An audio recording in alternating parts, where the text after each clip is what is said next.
Hey, I want you to pay attention to what's happening in Brazil right now. People are applauding the Brazilian government for upholding a ban on missionaries being able to contact isolated indigenous groups during the pandemic. Sounds good, right? But why are those missionaries there in the first place?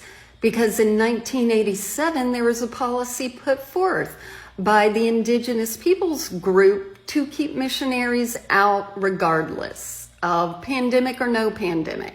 So this ban actually starts undercutting that policy itself. As your resident former evangelical missionary, I understand what this kind of white supremacy does to tribes like this. And it's more than just colonizing their minds and destroying their cultures. What's been happening, we find out in Brazil, is that they've actually been killing these tribes by bringing in influenza and other diseases that they're not vaccinated against. It's like what happened to the Zoe tribe, where 1/3 of them were wiped out because missionaries brought in their own diseases that the tribe hadn't experienced before. I don't know what's going on with the chin thing. I don't like it, but guess what? It's not my culture and it's none of my business. But it has been the business of missionaries where they've been condemning their dances and their rituals and saying that they're satanic.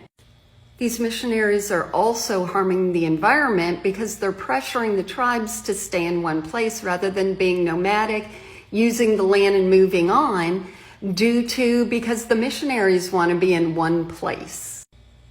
The missionaries have also built landing strips right in the jungles so that airplane with fuel going through virgin forest gets to, land right there with supplies for the missionaries. Now that there's so many evangelicals in the Brazilian government, this is why we're seeing a temporary ban now just during the pandemic.